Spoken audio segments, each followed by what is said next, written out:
Graça e paz, irmãos, de Cabo Verde, graça e paz, pastor David. Espero que estejam todos na bênção, estejam todos em paz. E hoje nós vamos começar a disciplina de escatologia. Irmãos, escatologia é um dos assuntos mais polêmicos e controversos no estudo de teologia. Existem várias tendências, existem várias opiniões, várias teorias, e algumas nós não podemos levar, dar nenhuma relevância, porque são forçados os textos, né, outras antibíblicas, mas nós vamos procurar, orientados pelo Espírito Santo de Deus, procurar andar o máximo possível dentro da palavra de Deus. E como é um assunto muito grande, nós temos pouco tempo, que no Brasil tem alguns seminários que essa disciplina é 2 semestres, escatologia 1, escatologia 2, eles passam um ano estudando. Como nós temos pouco tempo, eu pedi a Deus, orei muito pedindo a Deus para que colocasse uma prática no meu coração, de uma maneira que eu pudesse passar o máximo para vocês sobre essa disciplina. Então eu creio que Deus está no controle dessa aula, vai estar no controle de tudo que nós falamos aqui, e se nós cometemos alguma heresia, que Deus nos perdoe. Sim, irmãos, nós temos que ter essa consciência que nós podemos causar, provocar alguma heresia num assunto tão sério, tão problemático e tão discutido igual esse. E se nós cometemos alguma heresia, a interpretação errada da palavra de Deus, que Deus nos perdoe, mas nós vamos procurar ser mais fiel o quanto nós pudermos aos textos da palavra de Deus. E eu pedindo a Deus essa sabedoria, Deus me deu uma técnica, não é uma técnica, não, um jeito de passar aula para vocês, que eu estou chamando, até falei com meu filho e minha esposa, nós rimos junto, que eu vou fazer uma foto aérea. Sim, uma foto aérea da matéria de escatologia. O que é uma foto aérea? Se você vê uma foto aérea aí da cidade de Inteiro, você vai ver, você vai reconhecer os bairros, as ruas, as praias, os principais prédios, as principais avenidas. De cima você vê o todo. Uma única foto é capaz de você ver toda a cidade, mas você não vê os detalhes. Não vê a fachada de uma padaria, você não vê um carrinho, um carrinho que vende coisas na rua. Mas o mais importante é nós mantermos firmes nas colunas, nos pilares da escatologia. Nós não podemos fugir dos pilares, seja qual for a interpretação, seja qual for a linha teológica, seja o que for, nós não podemos fugir de que o arrebatamento da igreja vai acontecer. Nós não podemos fugir que nós, os salvos, reinaremos eternamente com o Senhor Jesus Cristo. Nós não podemos fugir de que o diabo já está derrotado e será completamente derrotado para a honra e glória do nome do Senhor Jesus Cristo. Existem outros pilares a mais na escatologia. Também nós não temos o propósito de estudar livros separados.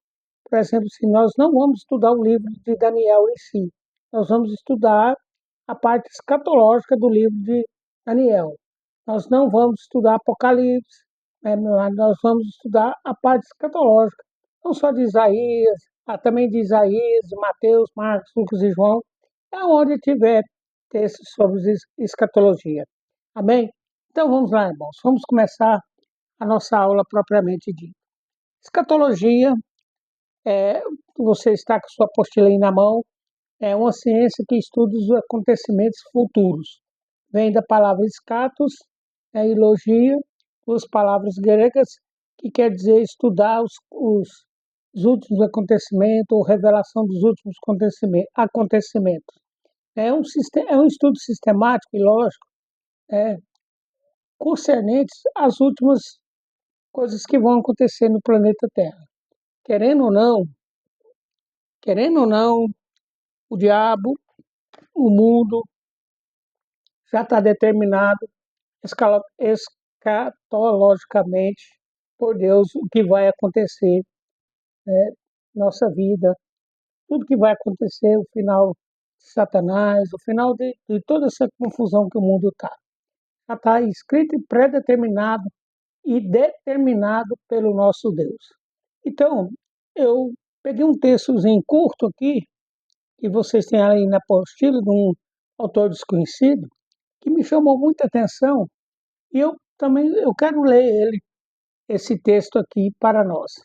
Que diz assim: a escatologia bíblica não é apenas abrangente, é amorosamente conclusiva, percorre a história e descortina a eternidade. Revela-se e é sempre mistério.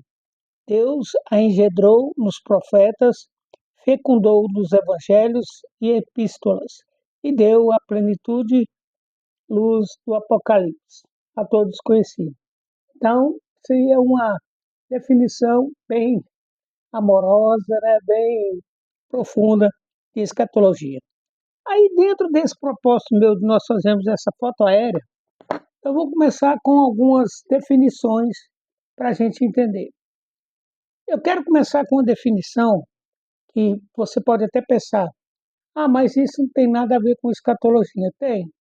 Para você entender que vai acontecer, nós precisamos voltar às dispensações. Irmãos, o que é uma dispensação? É interessante que existem igrejas dispensacionalistas e não dispensacionalistas, né? Uma, uma dispensação, ela é como um período de tempo de prova moral, de oportunidade para a salvação concedida por Deus ao homem. Por exemplo, a igreja, que eu sou pastor aqui no Brasil, nós temos em vários estados, quase todo o Brasil tem ela é dispensacionalista. Nós cremos nessa divisão que eu vou apresentar para vocês agora.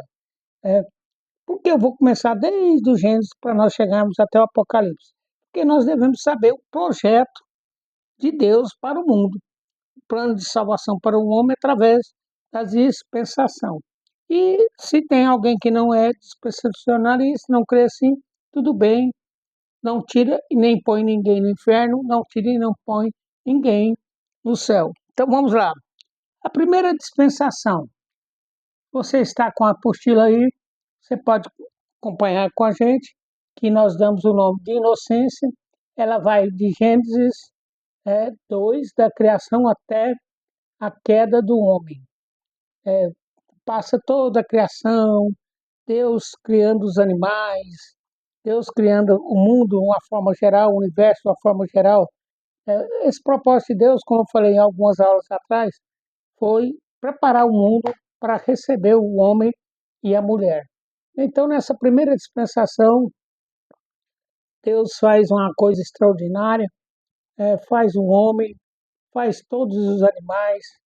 Antes de Eva ser feita, Deus chama o homem, pede ele para colocar um nome nos animais. E aí, às vezes, eu fico pensando, rapaz, se Eva existisse, ainda estaríamos lá no Jardim do Éden brigando até hoje por causa do nome dos animais, né? Adão e Eva, não, esse está certo, não, mas Deus deu essa premissa para o homem de dar o nome para os animais na primeira dispensação. E ali era uma réplica do céu, comunhão total com Deus, não tinha pecado, não tinha problema com comida, nada. Até que o homem, a culpa não é só da mulher, mas o homem e a mulher desobedeceram a Deus, né? Deram voz a, a, deram ouvidos à voz do diabo, personalizado na serpente. Deram ouvidos à voz do diabo, não deviam ter escutado o diabo, e sim escutado a Deus, que já tinha dado a ordem para eles não comerem do fruto, do bem e do mal, mas eles obedeceram à voz do diabo. E ali, então, Adão entregou, alegoricamente, entregou o universo nas mãos de Satanás. É por isso que Satanás, lá na tentação, ele fala para Jesus que tudo aquilo que estava vendo ali foi lhe dado. É, Adão deu uma procuração para o diabo, alegoricamente falando, para que ele mandasse no mundo. Então, João escreve: o mundo inteiro jaz o maligno, porque ele tem essa procuração por causa do pecado de Adão e Eva. Mas o Senhor Jesus Cristo veio para quebrar todo o extrato, todo o contrato nosso escrito, toda dívida escrita, está lá em Filipenses, e a salvação é essa quebra desse contrato, salvação do ser humano, essa quebra desse contrato. E aí o final dessa primeira dispensação vai acontecer justamente com a queda. É quando o homem e a mulher resolvem ouvir a Satanás, são tirados do paraíso. Em todas as dispensações tem a manifestação da glória divina e também tem uma punição. E a punição foi que Adão e Eva foram expulsos do paraíso. E então passa para a segunda dispensação, que é da queda. Assim que o homem começou, saiu, foi da queda até o dilúvio, de Gênesis 4:1 até Gênesis 8:22. O homem começou a formar, ouviu uma voz de Deus, obedecendo à ordem de Deus, começou a formar a população humana. Se você entrar em Gênesis 5, eu tenho uma pregação minha em Gênesis 5, que eu falo que aquilo ali era o protótipo da raça humana. Ali tem nascer, viver e morrer. Nascer, viver e morrer. Várias vezes. Deus tinha agora esse projeto do homem para ele nascer, para ele viver e para ele morrer fisicamente. Aí quando chega no versículo de Enoque, Enoque é transladado, Enoque é uma tipologia de toda a igreja, do Senhor Jesus Cristo. Uma tipologia da minha vida, uma tipologia da sua vida. Como assim? Porque ele foi salvo tricotomicamente. Ele foi salvo corpo, alma e espírito. Foi levado, os três elementos que ele possui, foi levado para o céu. Provavelmente lá ele vai estar com um corpo glorificado, mas nós não sabemos. Então, nessa segunda dispensação, o homem formou a, a, a, a humanidade, formou os povos.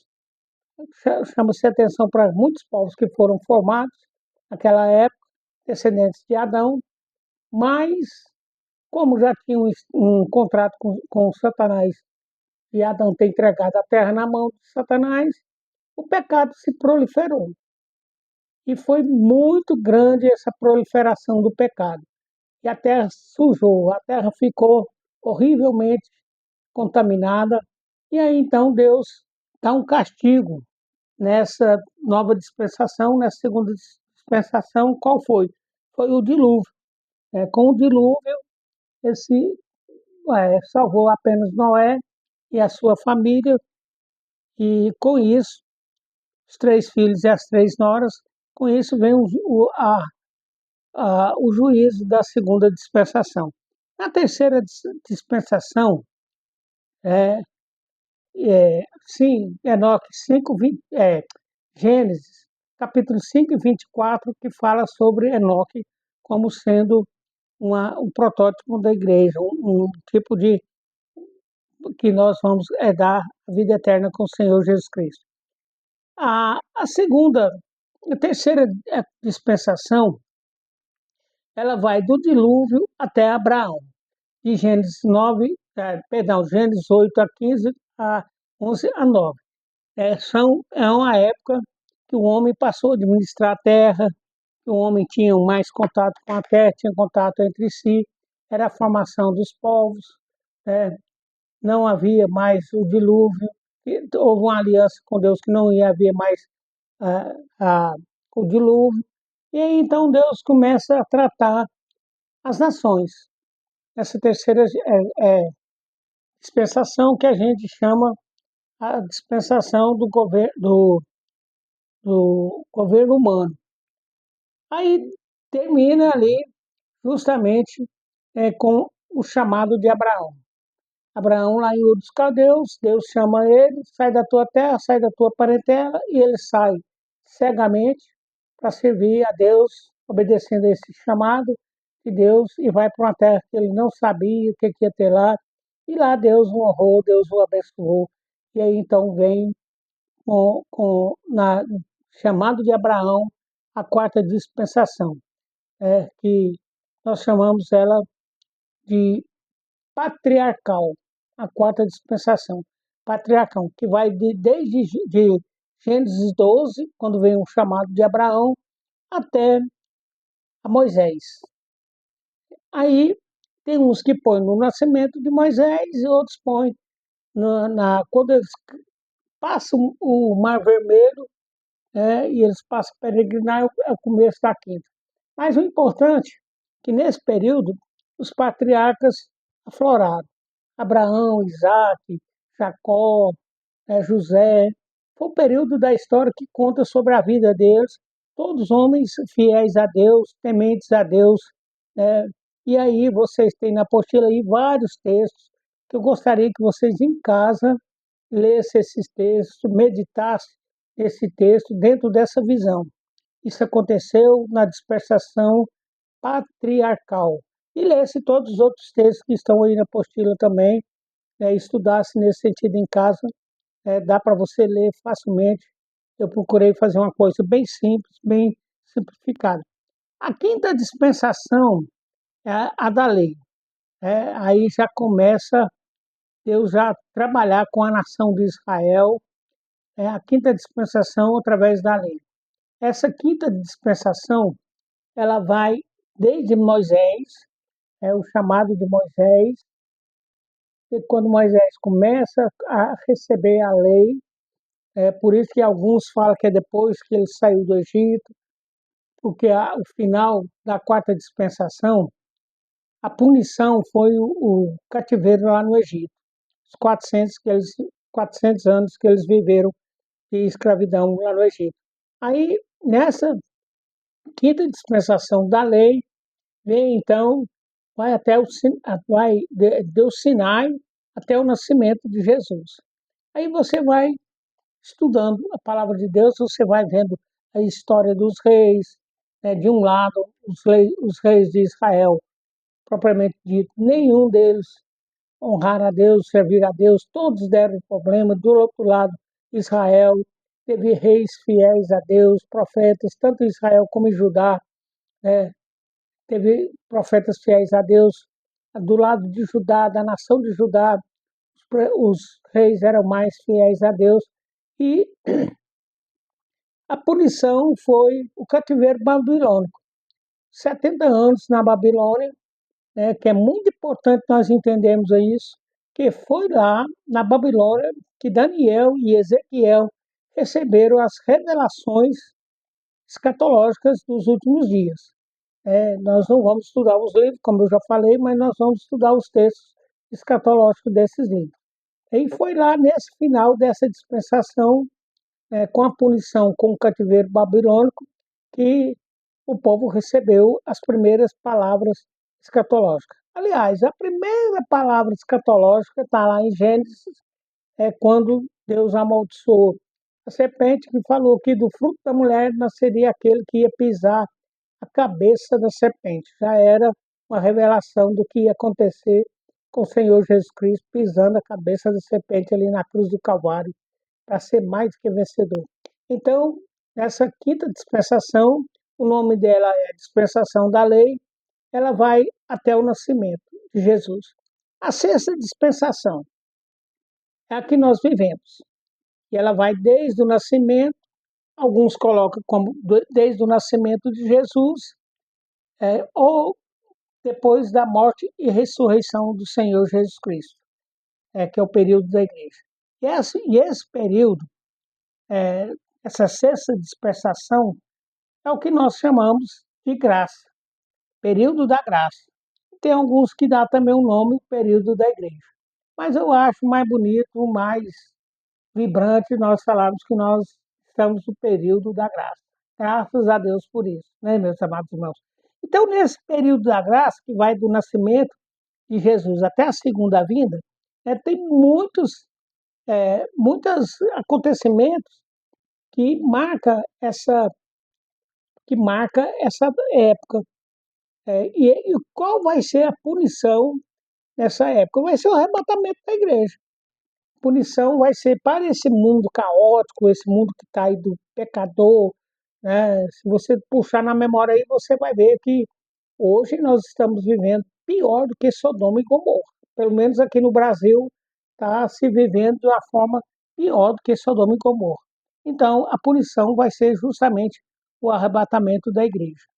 Mas aí teve vários acontecimentos fantásticos. Por exemplo, rejeitaram e mataram o rei Jesus.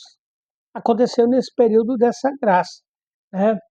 Aí também nesse período dessa graça, em Atos dos Apóstolos, nasceu, vou dizer uma coisa para você guardar no seu coração, nasceu um organismo e uma organização ao mesmo tempo. É um organismo e uma organização mais poderosa do universo, que chama-se a Igreja do Senhor Jesus Cristo. A igreja invisível, a igreja que vai reinar com o Senhor Jesus. Nada pode com essa igreja. Muitas coisas tentaram destruir a igreja, mas nada conseguiu. Por quê? Porque ela é a manifestação da presença do Senhor Jesus Cristo, como Paulo fala, o corpo do Senhor Jesus Cristo, aqui na face da terra. E foi nessa dispensação da graça, que nasceu a igreja, que nós fazemos parte dessa igreja. E aí, para terminar, depois nós vamos ver a ressurreição de Jesus, tal. Vocês têm texto aí. A punição é o arrebatamento dessa igreja, punição para os ímpios, e depois do tempo da igreja, nós vamos ter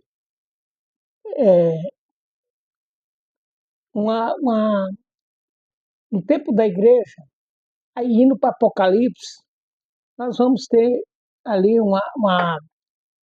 nas 7 igrejas de Apocalipse, que vai ser antes do arrebatamento, o acontecimento antes do arrebatamento, e antes de vir a última dispensação, tem uma turma de teólogos que eu gosto muito de pregar na igreja desse jeito, no tempo da igreja. É uma das interpretações das 7 igrejas, e ela é conhecida como dispensacionalista. Eu falei no início e agora vou explicar para você. O que é uma igreja dispensacionalista? Quase não saiu.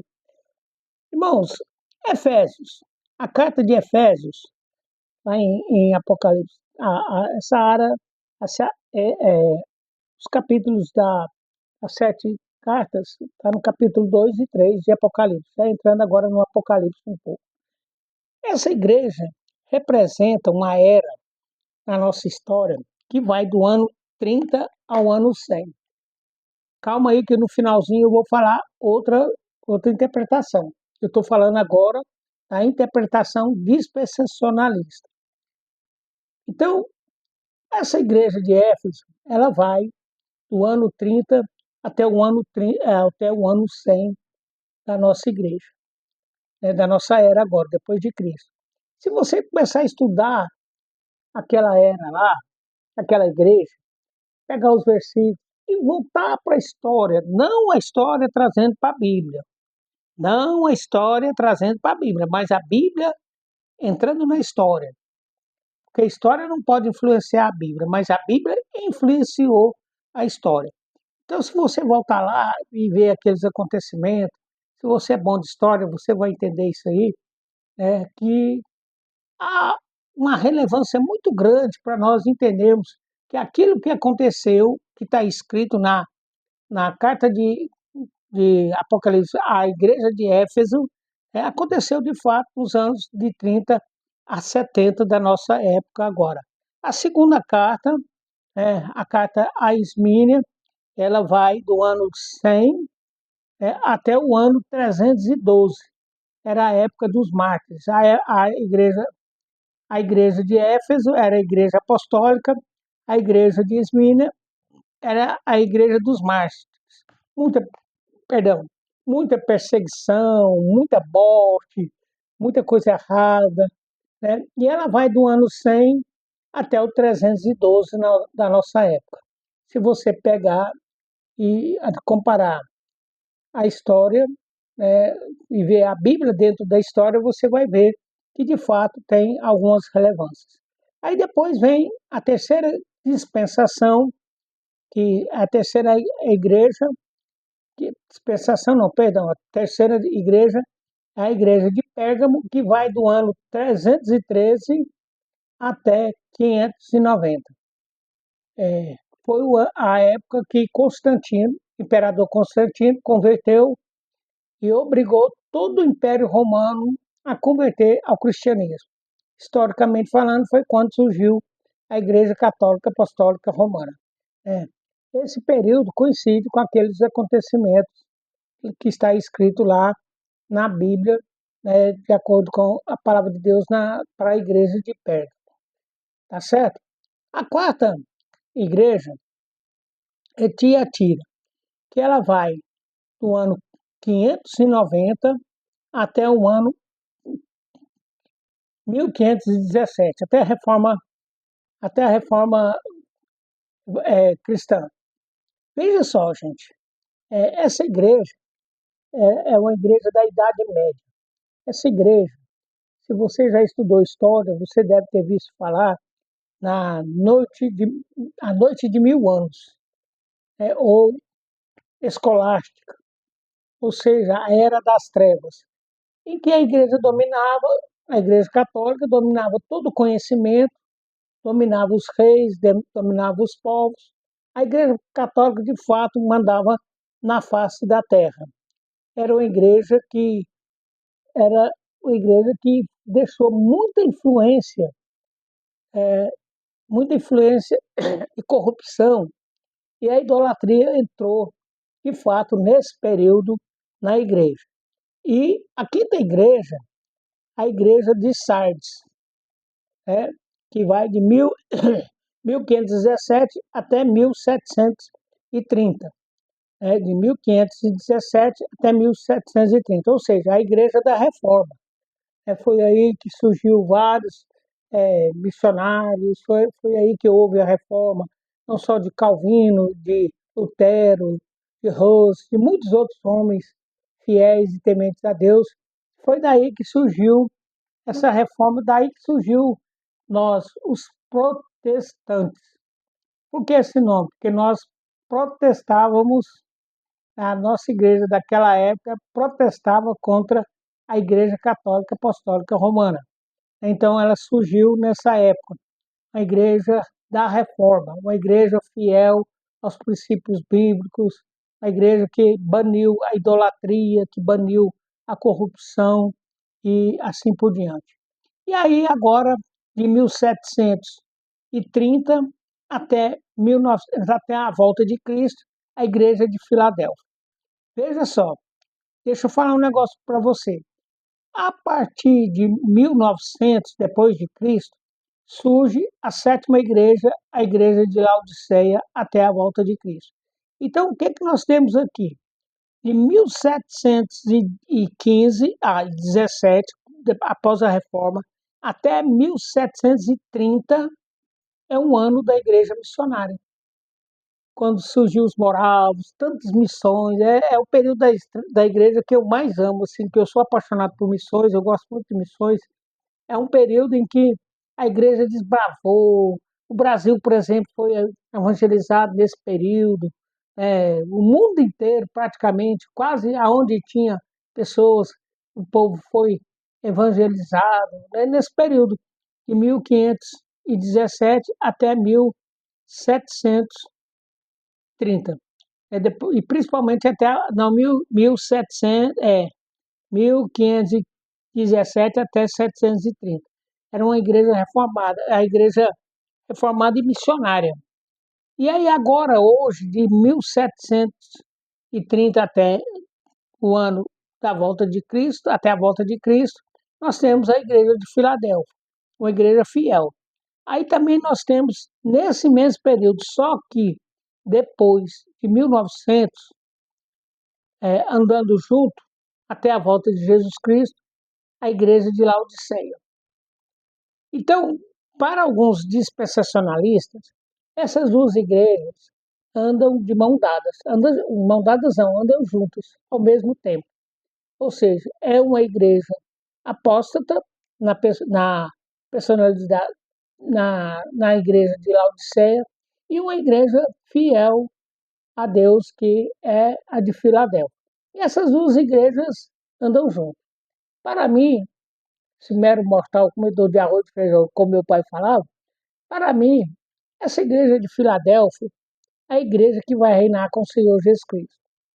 E Laodiceia é a igreja daqueles que são crentes, mas não são convictos da salvação, está lá na igreja porque acha bonito, né? E assim por diante.